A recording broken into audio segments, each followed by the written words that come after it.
Fala pessoal, boa noite. Tô de volta para mais um vídeo aqui no canal do Pedrosa e esse é o Giro do Gigante dessa segunda-feira, dia 30 de setembro. Hoje a gente tem muita coisa para falar, principalmente sobre essa decisão de quarta-feira, o primeiro jogo da semifinal da Copa do Brasil contra o Atlético Mineiro. Temos uma notícia ruim também, infelizmente, da lesão do David, a gente vai detalhar mais um pouquinho aqui, e muitos outros assuntos. Então fica com a gente até o final desse vídeo para não perder nada. Como eu sempre peço para vocês, deixe o seu like aqui nesse vídeo, compartilha com os amigos, se inscreve se você não for inscrito e ativa o sininho das notificações para ficar por dentro de tudo que rola lá no Gigante da Colina. Começando a falar sobre o jogo de ontem contra o Cruzeiro lá no Mineirão, em que o Vasco saiu na frente no placar e acabou levando o empate no segundo tempo, né? O jogo terminou em 1-1, válido pela 28ª rodada do Campeonato Brasileiro. O Verratti marcou mais um gol. Agora eu vou deixar para vocês aqui o trecho de hoje do SBT Esporte Rio, em que o Pedrosa comenta um pouco sobre esse jogo lá no Mineirão. Se liga. E no Mineirão, o Vasco e o Cruzeiro ficaram no empate 1-1, mas foi um gostinho de derrota pro Vasco. Cadê? No Mineirão, jogo movimentado. Com apenas 1 minuto de partida, Caio Jorge chutou de longe, Léo Jardim fez grande defesa. Aos 20 foi a vez de Cássio salvar a bola de Matheus Carvalho. A rede só balançou no fim da primeira etapa. Após o escanteio, Puma chutou de fora da área, Hugo Moura aproveitou a bola e chutou para a defesa de Cássio. Mas Verratti, sempre ele, completou para o fundo da rede e abriu o placar. No segundo tempo, o gol da Raposa veio com apenas 13 minutos. Zé Ivaldo de cabeça mandou no canto de Léo Jardim e deixou tudo igual. O Vasco ainda teve o volante Matheus Carvalho expulso nesse lance de falta em Matheus Henrique. Com um jogador a menos, ficou com Léo Jardim a missão de segurar o ponto conquistado com o empate. O goleiro vascaíno salvou a equipe, como nesse lance nos acréscimos, espalmando o chute de Peralta. Final Vasco 1, Cruzeiro também 1. O que aconteceu, Lucas Pedrosa? Depois da sua análise, a gente vai colocar aqui no telão a publicação do Vasco em relação ao David, né? Fala comigo, Pedrosa. Olha, Fernando, eu acho que o Vasco fez ao contrário em relação aos últimos jogos que vinha fazendo na temporada. Geralmente o Vasco começava o primeiro tempo muito mal e no segundo tempo o time crescia de rendimento.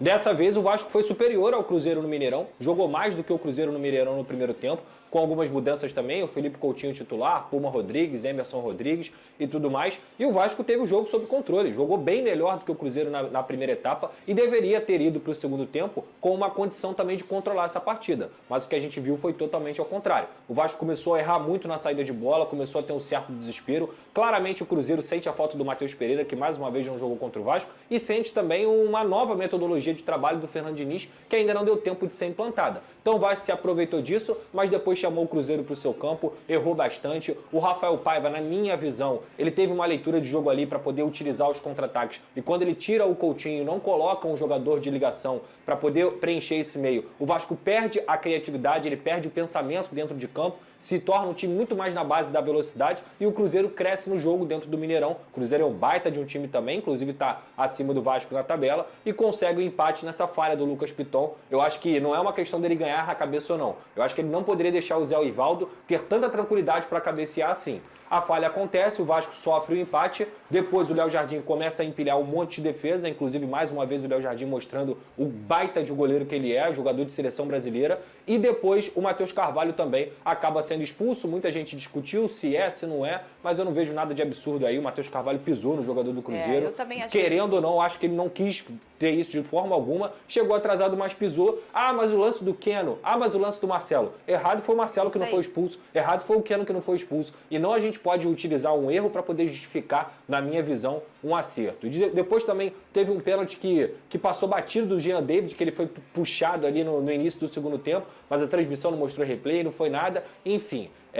Eu acho que o Vasco que poderia ter saído com a vitória, se tornou um jogo acessível na minha visão, pelo que o Vasco produziu. O Vasco jogou muito bem no primeiro tempo e caiu muito de rendimento no segundo tempo e tem que dar esse ponto aí, graças a Deus, ao Léo Jardim, que também não é nenhuma tragédia, tá? Empatar no Cruzeiro com o Mineirão não é nenhuma tragédia. A circunstância que fez parecer uma derrota, porque o Vasco tinha um domínio ali, e eu acho que cada vez mais, infelizmente, nessa reta final aí de temporada, a gente vai começar a ver mais isso aí, sabe o que? Uma irregularidade dos times muito grande dentro de uma partida, tem uma intensidade física para começar a fazer um bom primeiro tempo, e aí chega no segundo a gente vai começar a ver essa coisa de você, às vezes parece que dá um apagão, aí parece que as mexidas estão erradas, de fato mas aí começa a chamar o outro time para o seu campo, porque a temporada tá acabando, o calendário já tá pesado nas costas de todos esses jogadores. Fora que é a véspera do jogo decisivo pro Vasco. Exatamente. E vamos colocar aqui na tela, ô Pedrosa, tá aí o Vasco da Gama, publicou, o atacante David sofreu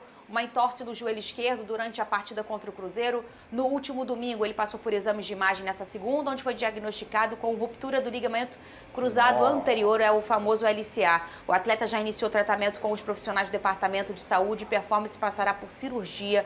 A gente deseja aí uma plena recuperação, disse o Vasco, e a gente também deseja uma plena recuperação aí, aqui um beijo no coração aí de toda a galera do SBT Esportivo, porque é uma lesão chata e complicada. Como vocês viram aí no programa, o post do Vasco, hoje a gente teve essa notícia triste sobre a lesão do David, né? Uma lesão similar à do Paulinho e à do Jair.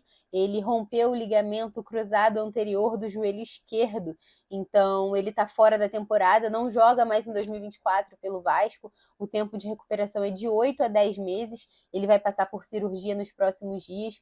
Tempo de recuperação muito parecido, né, com o do Paulinho, com o do Jair, então ele só volta na próxima temporada, não vai mais dar tempo dele se recuperar para ainda jogar esse ano. Então, a gente deseja força ao DVD, que ele tenha uma boa recuperação e consiga voltar em breve para poder ajudar o Vasco. Falando sobre o jogo de ida da semifinal contra o Atlético Mineiro, que vai acontecer nessa quarta-feira na Arena MRV, as vendas de ingressos para o setor visitante começaram às 10 horas da manhã dessa segunda-feira, mas o Atlético Mineiro só disponibilizou 5% da carga destinada aos visitantes, o que significa mais ou menos 2.000 ingressos. Então, só essa quantidade de ingressos foram disponibilizados, o que fez com que esgotasse muito rápido. Muita gente ficou sem ingresso, muita gente estava se programando para ir ao jogo e não conseguiu comprar.